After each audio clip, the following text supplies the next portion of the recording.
Hello, this is Tomas Matuszak in Dwan's Cop 401 with the short of the long on programming interfaces.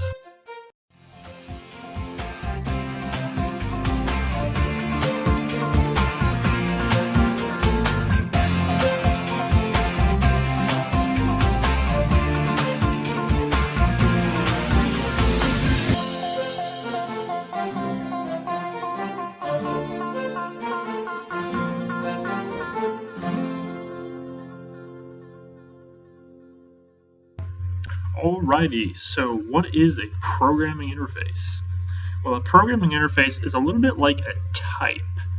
It visually looks like a class, except it has no method bodies. It only has the name of the method and the arguments that the method takes.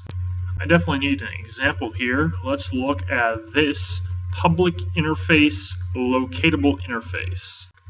So as you can see, none of the methods have any bodies or actually do anything. They're just there and they have names.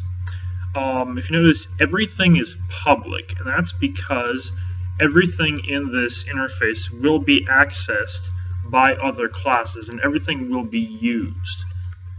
In fact, this interface will be implemented by classes so that they can be used as a type in the initialization of a class. And I'll give an example of that in a second. Let me just show a quick example of how an interface is implemented by a class. You see, we have the public class point here, and it implements locatable interface. Now, the class point must contain all of the elements of locatable interface under the exact same name.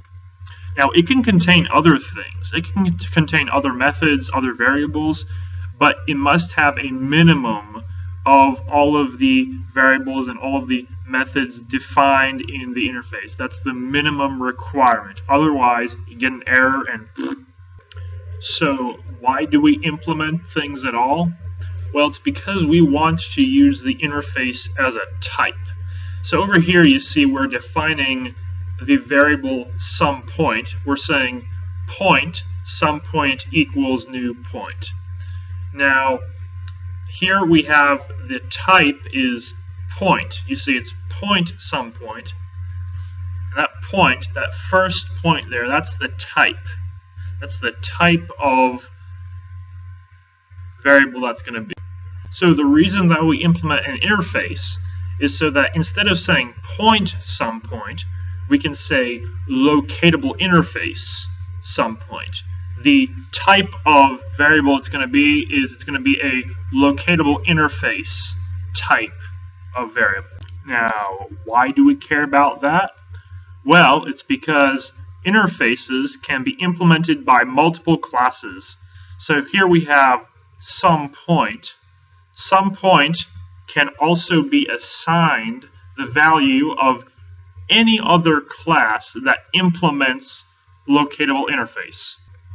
So let's say the line class implements locatable interface. That means that we can say SumPoint equals new line, and that will be totally legal. That is completely fine. That is totally possible. The only restriction is that SumPoint can only call methods defined in the interface. Now, having stuff be the same type is very, very useful if you want to make an array of things that contain the same properties. If you have an interface and that interface is implemented by multiple classes, you can create an array of type locatable interface, and you can hold all of those classes, all of the instances of those classes in that array of type locatable interface. So going back to our example, we can make an array that holds lines and points if they both implement locatable interface. And so we couldn't do that before, but now we can. And the great thing is that classes can implement multiple interfaces. They can be members of multiple types. So in short, interfaces are basically a kind of typing. That's what they are. They're a kind of typing that can extend across multiple classes and can allow you to put multiple different classes into the same array, into the same collection as a cohesive type.